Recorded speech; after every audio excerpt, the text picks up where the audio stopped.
Hello and welcome to another Sister A video. This time we're working on week 4 fonts and spacing and finishing touches. And we're going to go through both of these parts. Part 1 has you first look at these 4 links, click on them and go to the different parts, reading about CSS fonts, box model, CSS padding, and the text properties. Notice we use a lot of W3 schools. That's a wonderful resource for anybody that's doing web design, especially in the beginning. All right, and so what it's wanting you to do now is you're going to take the fonts that you originally chose and you're going to replace them with Google Fonts. You can pick ones that look the same as, because you can find a Google font for pretty much any font that you already have. Or you can pick a totally different look, but you're going to pick at least 3, import them onto your CSS file. Oops, I already had one there, hold on. And you're going to put them up here at the top of your CSS file. Then you're going to use at least 2 of those on your page. All right, now before we do that, one of the things that we'll be doing is putting the Google fonts, instead of just having the font there, we're going to actually use font family, and we're going to put them in a family. Now, I know that there are single family homes, or I'm sorry, single family fonts, but in this case we're going to have at least 2 fonts. I usually put 3, and they recommend putting 3. Now those are to degrade or fall back on in case for some reason the import link doesn't work. Then it will turn into one of the other fonts that you have named. So you'll choose web-safe fonts for those other 2 fonts in your font family. Now it makes a lot more sense when I demonstrate it, so that's what I'm going to do right now. First of all, we're going to go to Google Fonts, and all you do is type in fonts.google.com. You can't go Google Fonts, you fonts.google.com. Now that's a mouthful. Try and say it 5 times. And you're going to pick the fonts that you want to use. Now here's how you go about doing that. Because right now, notice my fonts on my page, they're kind of boring. They're okay. They look pretty in blue or black, but it will look much nicer when I put in some Google Fonts. All right, so over here, Google Fonts. You come across ones that you like, and you click the plus sign on it to choose it. One that I like is this Shadows into Light, so I'm going to click that one. I'm going to choose also. I choose more than the 3. That way I can change it if I don't like the way it looks. I might think it looks good here, but then when I go to use it, I don't like the way it looks. And that's okay to do. You could have 20 of them sitting up there if you wanted. Make sure you choose some good bold ones so that your headlines can be bold. And some that are not as bold for your paragraphs, because headlines should always be bolder than the paragraph. So I'm just picking a few that I come across that I like. And the reason for picking more is on my second page I might want to use different fonts. So this way I already have them and I don't have to come back into Google Fonts to pick them.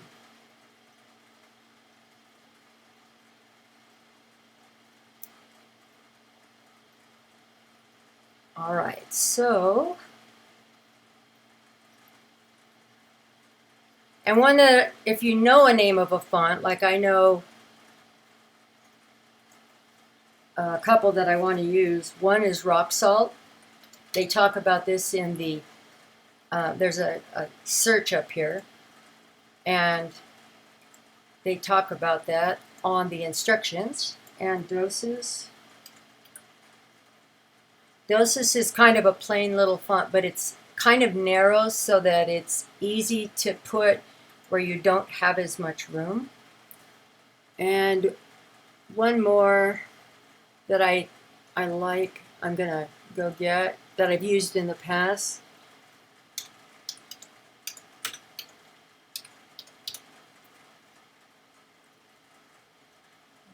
Josephine Slab. Kind of like old-fashioned typing. And the last one I'm going to pick.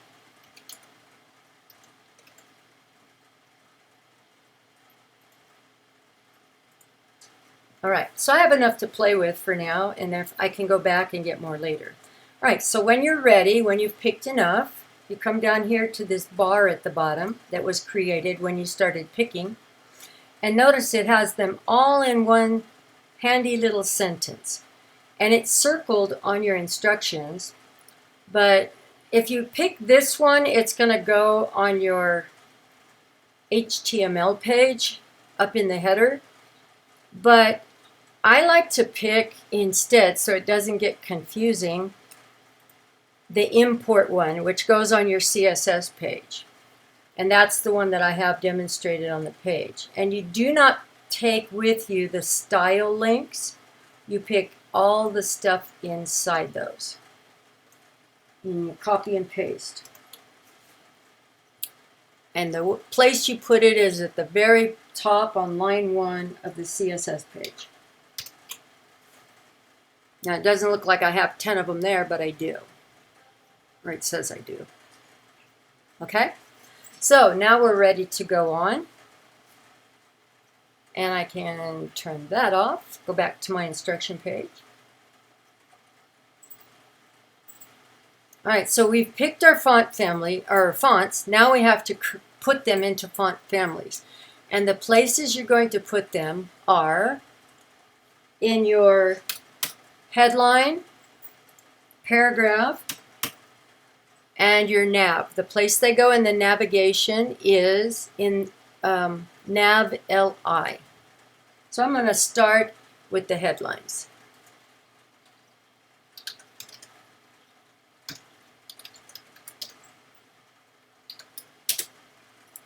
Oops, silly. And I'm going to put that rock salt. So I can type it in there, or in between these little tiny upright lines, not the lines themselves, but inside those. If I pick the content, I can copy and paste. Now notice it has a plus sign. Anywhere you see a plus sign in one of those names, it represents a space. And anytime you use a Google font, it has to have a single quote around it. If you forget the single quote, it will not work properly. All right, now it says you have to have at least, in this part here, in step 1, at least a couple of other fonts for it to degrade to. Degrade means replace it in case the import for some reason doesn't work. But since you're using this import link, it should. But this is like emergency stuff. Maybe their iPhone doesn't have this font or can't represent it, the browser they're using. All right, so I'm going to use, oh, before you do that, here's a good thing to do. Have it open to the web-safe fonts. So if you click on one of the links, these are web-safe fonts. And if my rock salt, which is what I have right now, let me show you what it looks like. Oh, it's not in there yet because I'm not done. If my rock salt doesn't work for some reason, and it's kind of a fancy-ish headline font. I need something else to be a headline font. So I'm going to pick one of the ones that look more like a headline, like gadget. If they have double quotes, you have to use double quotes. If it has capital letters at the front, you have to use that. Has to be done exactly. So I'm going to choose these two fonts right here, Gadget and Sans Serif. And notice, what am I doing? I am copying and I am pasting. One space after a comma. And don't forget to put your semicolon at the end. Now if we go back, my font is there. And the only one I've changed is that. I like that a lot better. That's the rock salt. All right. Then you're going to do the same thing on your paragraph. I'm going to just copy and paste the whole line. I'm going to use different items in it though. And on this. And instead of, I want something that's going to be paragraphy on here, and then I'll change the one that's from Gadget. I'm going to choose Verdania and Geneva.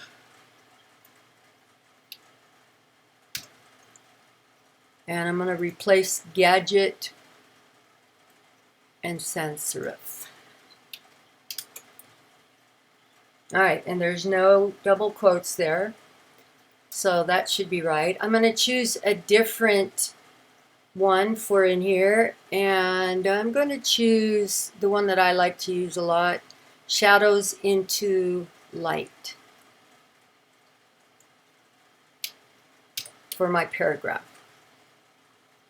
Now don't forget, I'm just going to put it right inside these single quotes because it has to have that. If you, for some reason, typed it in, I guarantee the names are kind of weird and you'll make mistakes if you try and type them in. All right, so I'm going to put my spaces where there used to be a plus. And let's look at my paragraphs. Fancy but very small. All right, and now I need to do my, you have to do three things. And the one that you're going to use also is the navigation. So I'm going to copy that whole line. And the font part goes in the navigation in Nav LI.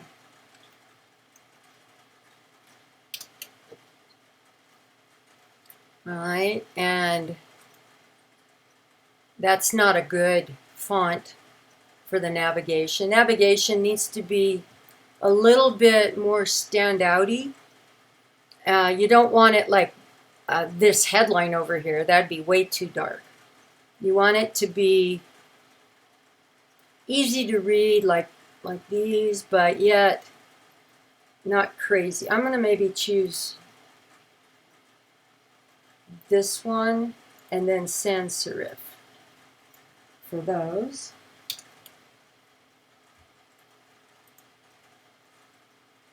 Get rid of these two.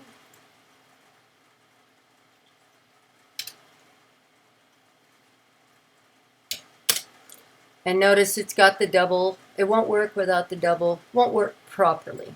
And then I'm going to put sans serif, which is a real basic one. I need something a little wider. Let me try Tajawal.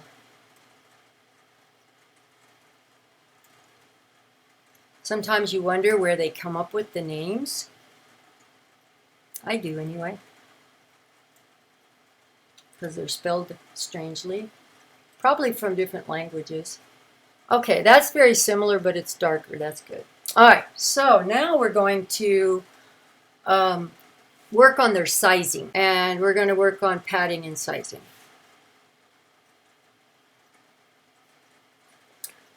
Now, you'll probably notice that you have text-align center for the headlines, but you also have padding of 10 in both the headline and the paragraph.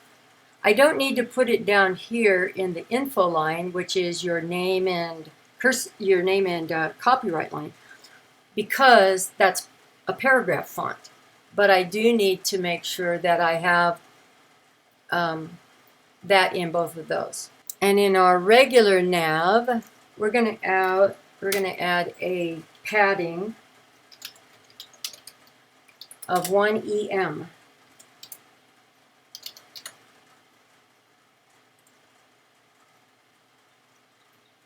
Gives us a little bit more padding in there. All right, we're going to put some spacing with our font families. Anywhere you put a font family, we're going to put a font size. And I'm going to give my font size for my headline. I'm going to see how 2 EM, we're not using PX for this, how it looks. Nice and bold, nice and big. Alrighty. And we're going, I like that. I think I might go just a hair bigger and go 225. 2.25. And that might be too big. Now consider, see how wide the picture is? This is going to be contained in a box that wide. So make sure that this will fit fine, but you don't want to make it too big that this overlaps on itself. And speaking of headlines, some of you I noticed put big wordy headlines. A headline should just grab the reader's attention and say the message with fewer words, and let the paragraph have all the words. All right, so I'm going to put font size on all 3 of these. I'm going to copy this. I'm not going to use the same amounts. Font size goes here in Nav-Li with the font family, and in the paragraph right here. And I'm just going to change the amount. Now, if I left the font size 2.25 on the paragraph, it would look like that. It's kind of crazy big. So we're going to tone it down a little. That's like somebody screaming. And instead, I'm going to make it more like 1.75 or 5, 1.5. Let's see how that looks. Much better. And on the nav L or this, now that's nice and big, but I don't think I want it quite that big. Maybe 2. 2 EM. See how that looks. It's still a little big. And I might even change the font later, and it's okay to change your fonts. That happens all the time when you're designing things. I'm going to make this instead 1.75. All right, so now I have a font size in all 3 of those that I'm fairly happy with. And the next thing you're going to add to each of these is a line height. So never make any of these less than single space. Otherwise, when your page changes sides, things will overlap on each other and you can't read them. So we're going to put right here in the headline, put a line height of at least 1 EM, but I'm going to make it 1.1 EM. Point, fingers, point. Well, I'm doing all sorts of wrong.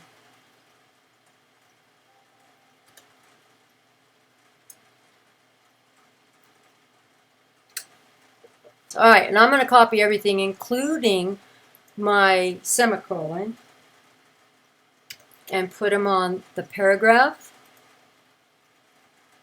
and the navigation. Now, it doesn't go in Nav-Li.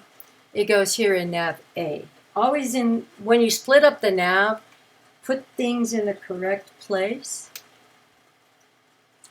so that they work properly. All right, so that's single-spaced. Single-spaced is a little bit too close for the paragraph, though. So I'm going to make it 1.5 spaces.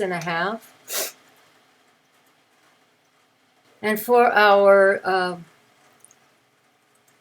navigation, this is 1.5. I'm going to make it just a little bit more than that. And remember, we put it in nav A. I'm going to make it 1.35. Now it's apart a little bit. I like that. They're going to be laying next to each other in a few minutes, though. But that helps make our line height actually will control our nav bar, the height of it. So that might need to be adjusted later.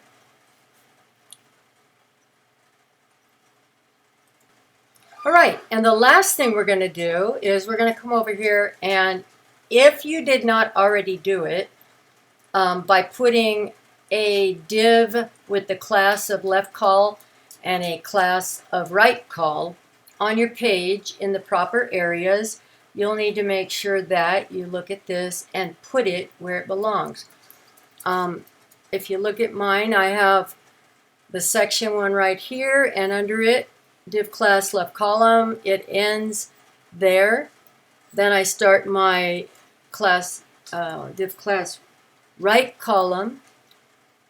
I usually put a space because that makes it a little easier to see. Then my section 2, you can stop the tape if you need to, and section 3 does not have it, but our footer does. Left column is just your info line, and should look like that. All right, so now we're going to do the fun and groovy thing, and if you look at your page, you still have this paragraph doing its own thing, and it's not quite set up, but we're going to make the paragraphs start behaving by giving them a space, and that's what this last step is. Remember, we put a, in this here, we put that left column, right column, so now we're going to give a space to that. And up here at the top is usually where I put it after content. I'm going to put dot left call, comma, dot right call,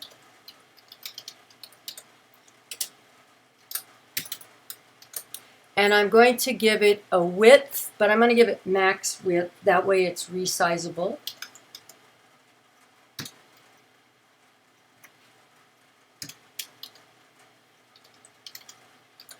Of 48%. Reason it's not 50 is you have to leave a little space for the paddings. Let's take a peek. Uh-oh, look what happened. Now our paragraphs are behaving. This is the way section 3 should look. Everything is the way it needs to be before we go to part 2 of this video, and I'll see you in a moment.